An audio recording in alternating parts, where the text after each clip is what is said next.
So yun guys, welcome back sa aking YouTube channel. So it's me again, Master JTV. So for today's video guys, ayan, may panibago na naman akong tips o tutorial na ipapamagi sa inyo. Ayan, kung paano nga ba maglagay ng follow button sa ating Facebook Reels. Pero syempre, bago ko umpisahan yung ating video na to, syempre kung bago ka pa lang sa aking channel at napadaan ka, syempre huwag mo kakalimutan mag-subscribe. Napakadali lang mag-subscribe mga master, walang bayad.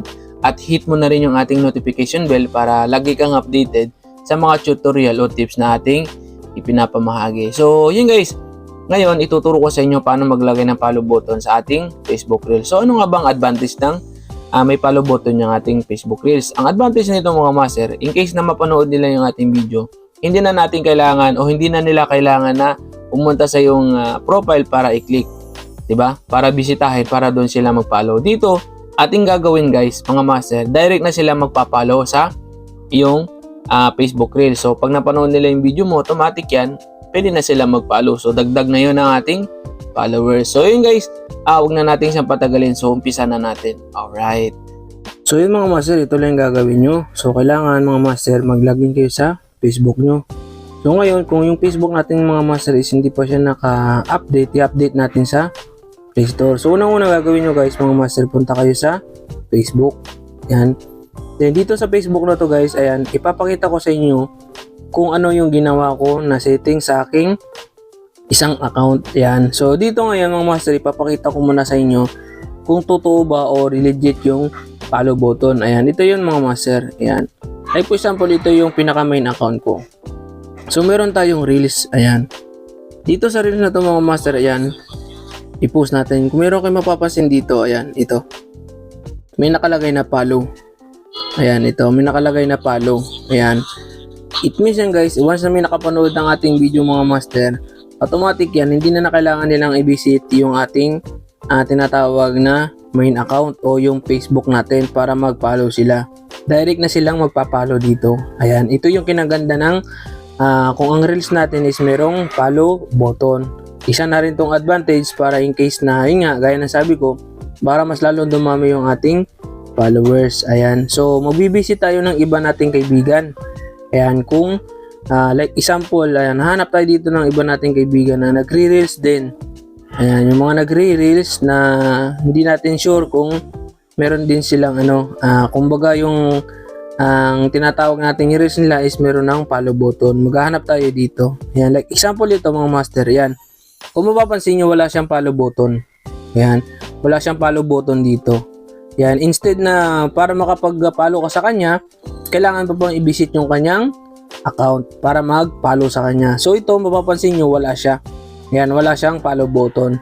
So ngayon, hanap ulit tayo ng iba pa nating mga kaibigan na nagre-reels. Like example ito. Yan, wala siyang follow button. Diba? So hindi ka agad-agad direct makapag-follow sa kanya. So anong gagawin natin? So ngayon, ituturo ko sa inyo. Punta ko ngayon mga master sa aking isang account sa main account natin. Ipapakita ko sa inyo yung settings na aking ginawa. Alright. So yun mga master, ito yung pinaka main account ko na mayroong follow button, yung Reels. So ano nga ba yung ginawa ko? Ang ginawa ko lang mga master, punta kayo dito sa sa tatlong burger line sa taas, click mo lang yan. Then punta kayo sa settings mga master. Yan, settings and privacy. Yan, pag click mo ng settings and privacy, click mo yung settings ito sa taas. Then pag click mo, ayan, ito yung lalabas sa ating pinaka-settings and privacy. Hanapin mo yung Reels. Ayan. Click mo tong Reels na to. Ayan. Sa Reels na to, dapat itong dalawang to o itong tatlong to dapat is naka-allow. Then, allow anyone to remix your public Reels. Kailangan gagawin nyo dyan mga master is naka-enable. Tapos yung allow the others to share your Reels to their story. I-public nyo rin o kaya ang gawin nyo is enable nyo. Tapos yung Reels default audience is i-public nyo. Ayan, pag linis nagawa nyo yung tatlo, itong tatlo na to, pag nagawa nyo yung mga master, pagkatapos nyan ay ito ulit yung gagawin nyo, yung next step natin. Punta kayo dito sa followers and public content. Ayan, dito sa audience and visibility, dito mo makikita yung Reels tsaka yung followers and public content. Ayan, click mo yan, yung pangalawa. Then kailangan mga master is naka-public lahat ito. Ayan. Gaya ng sabi ko dati, yan, yung followers in public content dapat naka-public. Tapos yung kung see your followers in your timeline, pwede naman kayo mag-friends lang. Tapos yung dito sa public post comment, kailangan naka-public. Yan. Tapos yung public post notification, kailangan naka-everyone. Tapos yung sa public profile info is pwede nyo ring i-public or friends of friends. Pero kung gusto nyo is i-public nyo na lang din.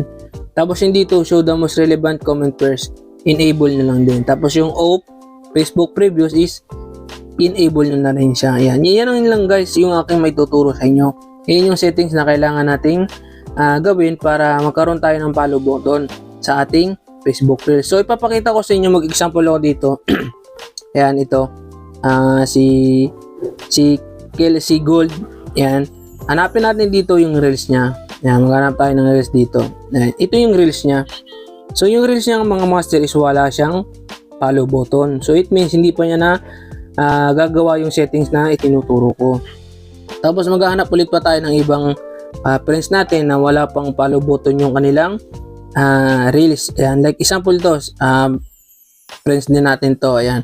Ayan, kung mapapansin nyo, wala siyang follow button. Diba? Kumbaga, wala kang pipindutin. Kasi pagka nagkaroon ka ng follow button yan, direct na agad yan, makakadagdag sa yung followers. Ayan. Isa pa, sample natin. Ang tropa natin naman to si Raymond. Ayan, Raymond Marino. So, meron din tong Reels siya.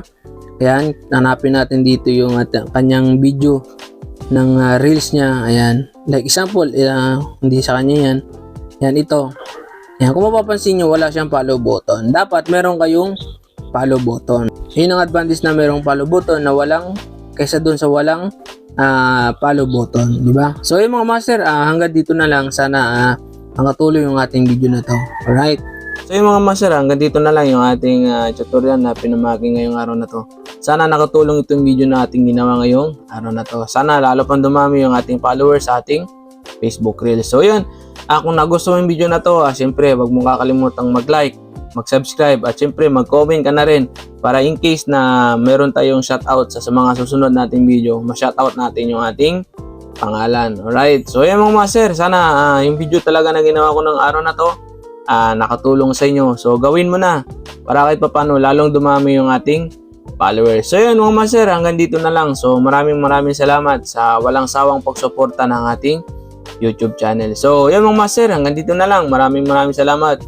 Peace out. Alright.